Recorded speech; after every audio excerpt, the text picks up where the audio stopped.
I come from an organization called Les Amis de la Rivière Kipawa, and I've been paddling the Kipawa River since 1985 or 1986. And 22 years ago, we started a whitewater festival there, and it's still running. It's on June 21st, 22nd of this year, if you want to come up. So I have a long relationship with that river, and it's funny when you get in that close to a river, when you run it for that long, and you run it in the late fall when the ice is forming on the edges, and you run it in the dog days of summer when it's really bony and there's not much water, and you run it in the big water spring, and you really start to form a relationship with the place. And that the Kipawa River is a very special place to me.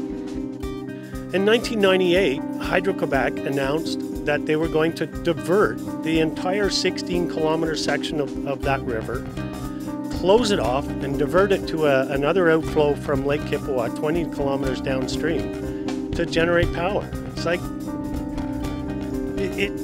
when I first heard that, it was like you know, getting news that one of your best friends has terminal cancer.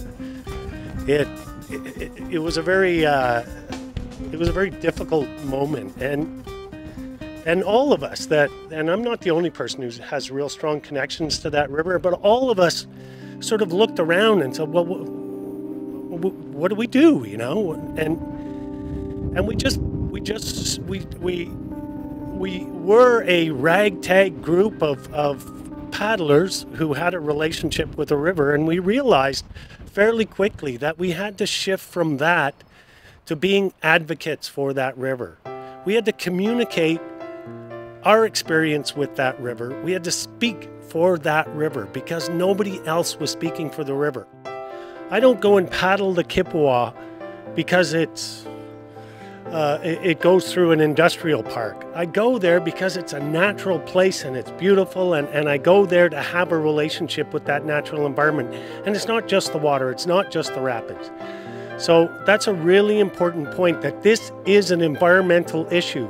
We need to highlight this as an environmental issue. So we need to talk about it as an environmental impact when we're talking about it.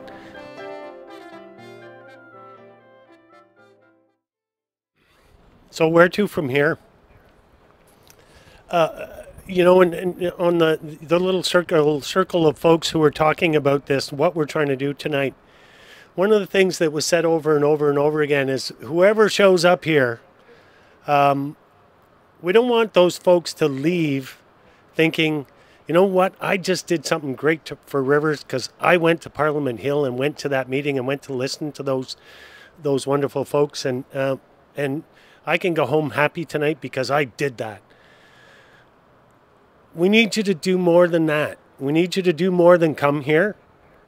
One of the things that I've learned, and it has shown up over and over again in this fight, is that when you have a success, it's because somebody knows somebody who talked to somebody.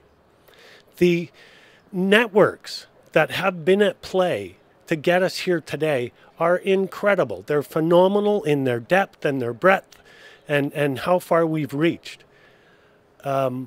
So that's the challenge to you guys, is to inform yourself, and you've done that partly at least by being here. Know what we're talking about, know what's at risk, and then talk to everyone you know about it. Do it over email, do it in your churches, do it in your offices, at coffee tables. This has, you know, we're a bunch of paddlers for the most part.